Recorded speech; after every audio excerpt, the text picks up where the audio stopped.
Welcome in, along with Mike Renner. I'm Steve Palazzolo, and this is your Atlanta Falcons NFL Draft Recap, all powered by PFF Edge and Elite.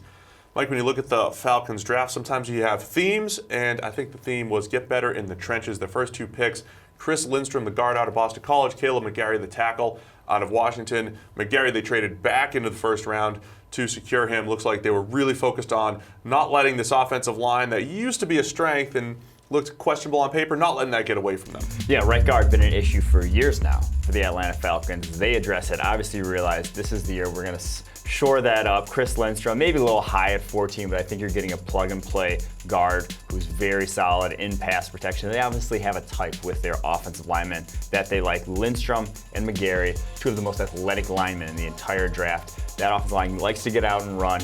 A lot of athleticism gets put to good use there. And so I think both of those picks will be solid starters. Maybe we had them a little lower on our board in terms of the value. They might have reached a little bit in our eyes. But I think you're still getting two guys who will be competent linemen. Definitely an upgrade over what we saw from Ryan Schrader a season ago as he just completely fell off the cliff at right tackle. Yeah, with Lindstrom, I had mocked him to Atlanta a couple times in the second round when we were doing our pre-draft stuff, so definitely a little bit higher than we expected, but one of the best pure pass protecting guards in the entire draft with only 5 pressures allowed last year. And McGarry, boy, is he explosive, just fires off the ball in the run game. But like some of those explosive guys, he'll whiff on some blocks too. So he just needs to tidy things up a little bit. So we'll see how that works on the right side of that offensive line. They didn't have another pick until day 3. Kendall Sheffield, the cornerback out of Ohio State. John Kaminsky from Charleston. What are they getting with these players, again, helping on the defensive side of the ball? Well, they're getting 2 freak athletes. Sheffield may be the most athletic cornerback in this entire draft. A track star there at Ohio State, legit 4.3 speed,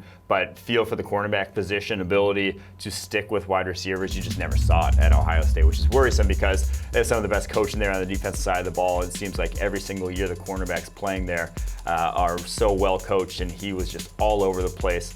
And so you're betting on tools there with Kendall Sheffield. Kaminsky, another guy, you're just betting on tools. He was unbelievably freakishly athletic on the Rashawn Gary spectrum of just, out there athletes that you cannot coach. That sort of athleticism on J.J. Watt's playing in terms of elite 3 cone at 290-pound size. So there's a lot to work with. Again, raw tools to work with. And if you're getting that in the 4th round compared to, Rashawn Gary at pick number 12, I think that's where you're willing to take that shot. Always taking those Gary shots. No, it's good. When you're in the middle rounds, you're either taking, uber productive players or uber athletes, yes. Right? Kaminsky fits that bill. The other guy to keep an eye on, 5th round cornerback Jordan Miller, 1 year removed from an 82 overall grade at Washington.